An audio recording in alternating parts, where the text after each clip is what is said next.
What up guys, it's Sheepai, back with another video. This time we're doing the back-to-back deck profile. I also recorded a melodious budget deck profile for all the people who want to play on a budget and play simple decks.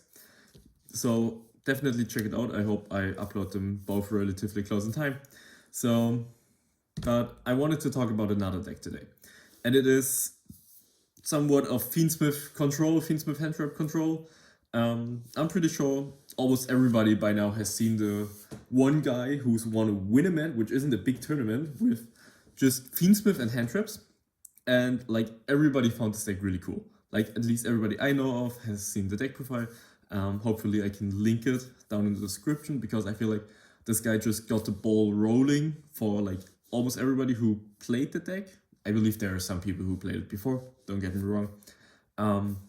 But for example, I was thinking about the idea of doing something like that, but I never believed it would have worked.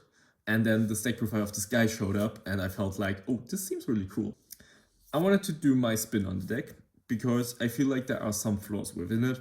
And so we'll get right into the deck profile. But the biggest flaw of the deck, which I just want to point out, like of the Fiendsmith Handtrap deck, is like, what if your opponent still establishes something because you're not too good at breaking boards? And also at the same time, like, what if your Fiendsmith Handtrap? And the second thing is like, what if your Fiendsmith engine gets stopped? And I personally don't really believe in like, you can just keep hand-trapping them forever because at some point they will push through it. And if you don't get into the Fiendsmith engine, it really hurts because you're investing 2 bodies to get nothing. And I feel like I fixed the problem by mixing it with other cards. And so let's get right into the deck profile and I will show you everything I did to the deck to like my Fiendsmith attempt. And the first thing will be we're playing Fenrir and the Scarecrow Cashier. Most of you will already know where it's going and I already love it. So the game plan is the following. You want to push through your opponent's interactions in the most efficient way possible. And the problem with Fenrir is he's just not a starter. Like, he does nothing. Like, he's cool with hand traps, but it's not really that important. And Fenrir is only good if you pair him with already 2 or 3 hand traps. Like, if you have 1 hand trap and a Fenrir, you're not accomplishing something. So you need a deck where you can play so much non-engine that it's fine to draw the Fenrir. And even better if the Fenrir is a starter, because the Fenrir at will most likely resolve after you hand trap them, because then they're not able to immediately remove the Fenrir. So we're playing a Scarecrow Cashier, and as mentioned, if it's a starter, we're playing Scarecrow cards. So I just want to point out that Fenrir is like one of the most important things in the deck because he's engine and non-engine at the same time. And with that being said, we're playing 3 Scarecrow Rykard, 1 Reinforcement of the Army, 1 Visa Starfrost. We're not playing Visa Samsara. You could be playing 1 to up the count because like 4 to 5 cards is not really that many. But in general, you don't really need to see that many. You just need to open something. And that also counts for the Fenrir and the field spells, which I will get to. But in general, like, you want some part of the Scarecrow engine because the Scarecrow engine isn't the strongest engine in the game. I'm aware of that. I'm not trying to pull you on, oh, this engine is broken as hell and beats everything. No. But the engine is good at one thing and one thing only. It's good at giving you guaranteed value through a hand trap. Guaranteed. Because just adding the other cards to it, the Turek Phobia and the Arrival. So now we have the whole engine laid out and we can talk about it. So the thing is, if you normal summon a right card, okay? Your opponent has a choice. They can hand trap the right card to keep you off the reborn spell, which is something they can do, but they don't really need to. Or the other thing is, they can hand trap the Lightheart, which gives you the field spell, which they shouldn't do, but they can hand trap the field spell.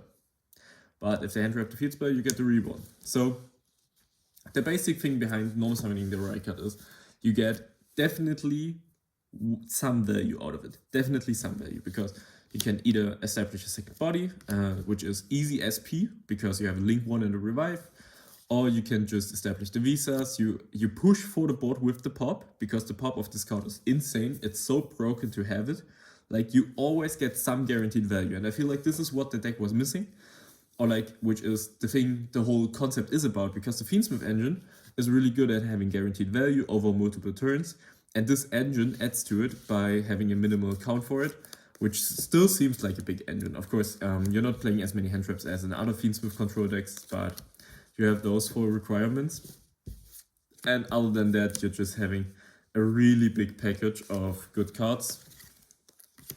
So those are like all the necessary starters to just push through something, and those cards are really good at pushing because you get easier access to Chaos Angel, you can summon this chaining really easy, and just have the Field Spell pop, you have the Astral out, so you will always get something, and to keep your opponent off to getting back into the game, because it's easy to keep them out of the game for a short time, but you need to get some value out of it, and this just guarantees you to have the value. But we're still playing the advantage engine number 1, which is Triple Loop and a brand new Regained, and with it comes 3 Bistures, which are just really good cards, but the main focus here is the Lubellion with the Regain to just manifest on gaining advantage and just like outgrind your opponent in a snowbally way. Like once you get rolling, you're basically unstoppable, and this engine is perfect for it, and the level 6s really synergize with the rest of it. I will show you later. But in general, we still play the Lubellion because it's a really good card.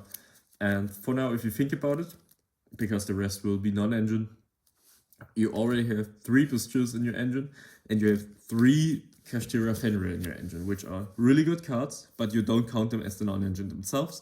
They're just really nice to add on. So you have just a whole bunch of non-engine, you definitely get to stop your opponent, and if you stop your opponent, Fenrir is like the broken card, and you really want to use that to your advantage.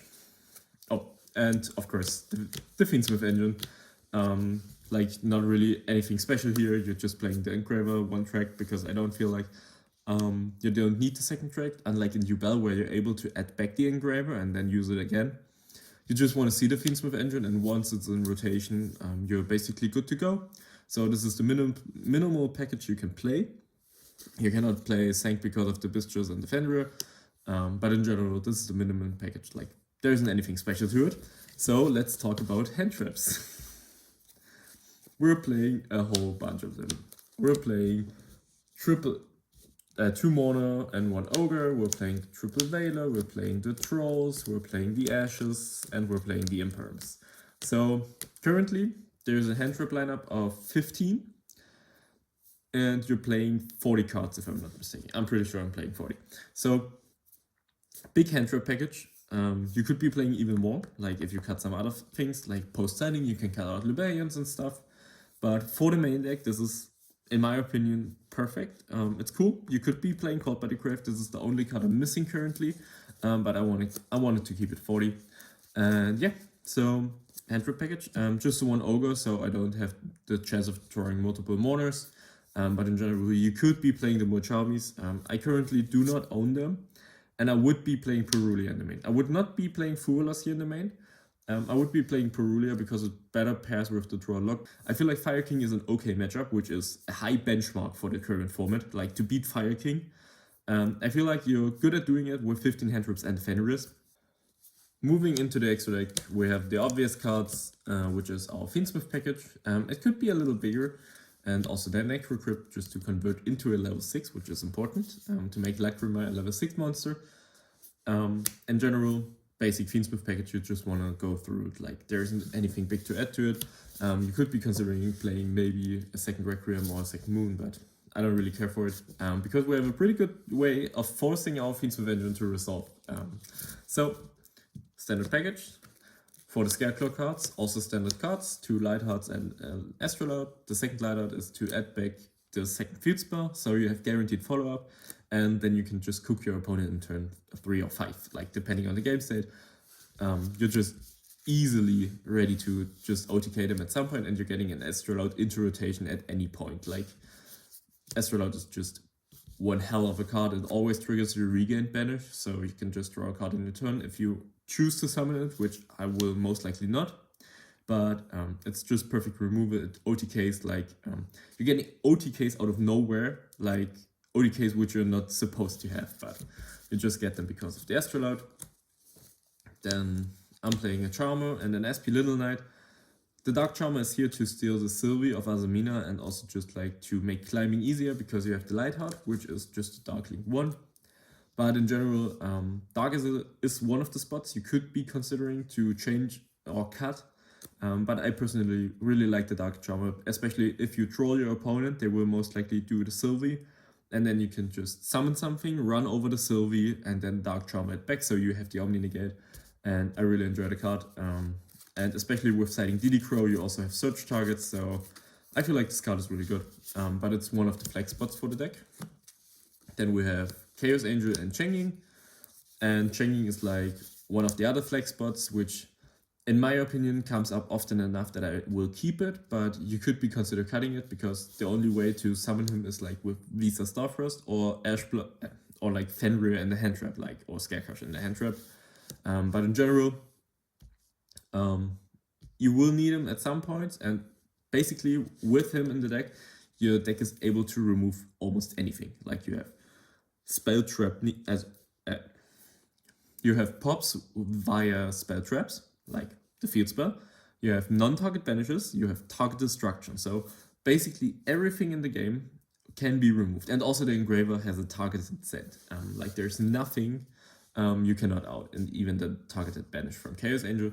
But this could be something else, and I was considering playing Muckraker of the Underworld just to get back into the Moon or the Requiem if it got ashed, like if it gets to the point, so you can just revive it and then do your Fiendsmith stuff with that. But for now, I really enjoyed Chenging. And the other cards, which are Sulkin and Crystalwing, and then M7. Those are the last 3 cards. Those are mandatory. Those are most definitely mandatory cards, and this is the third and last flex spot. Let's talk about these ones first. Maybe if you've seen my Unchained Scarecrow deck profile, which I believe is really cool, but sadly Fuvalos came and that murders the deck. Those cards are really insane, because what they do is the Scarecrow engine gives you a Sulkin and a access to the Fiendsmith engine. So you're able to put out a Crystalwing and then summon the Desiree, which is really, really insane. And with the inclusion of the Bistros, and that's why also the Necro Crypt is here, to make Lacrima a level 6, so you can summon the Sulkin using Visa Starfrost and the Necro Crypt, so you can still go through the Lacrima, so that's really important. But in general, the problem of the deck, or like of the Fiendsmith deck, is like, what if your Requiem gets ashed? Like, you make room and Moon into Requiem, it gets ashed, and then you're stuck. Like, because you invested 2 bodies, you got nothing out of it. So if you're able to make a Crystalwing beforehand, which is possible, or like you hard open the Fiendsmith engine, like those are the 2 possible scenarios. You make the Sulkin before, you use the Fiendsmith engine, like by hard drawing it, or they don't have the ash. So those are your possible outcomes. And the main thing is like, oh, how am I going to summon the Crystalwing if I don't have the Fiendsmith engine for it? And the thing is like the Bistros, because you have the Lebellion and such, to simply summon the Sulkin using Visas and a Bistro. And also the cool thing is you can tribute the Sulkin to summon out the Crystalwing, to summon the Lebellion. So you have another monster to tribute. And with that being said, like it has the perfect synergy with the Fiendsmith cards, and then you're just playing a control deck which can OTK so easily. It's basically insane.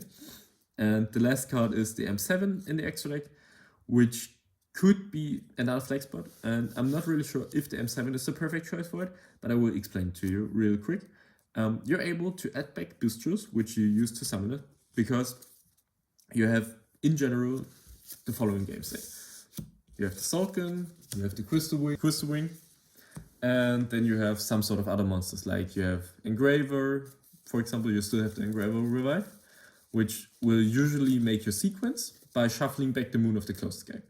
And what you can do is, because you will have other bodies, you can invest another level 6, like the Bistro, to make the M7 to add something back. And it's important for the following thing.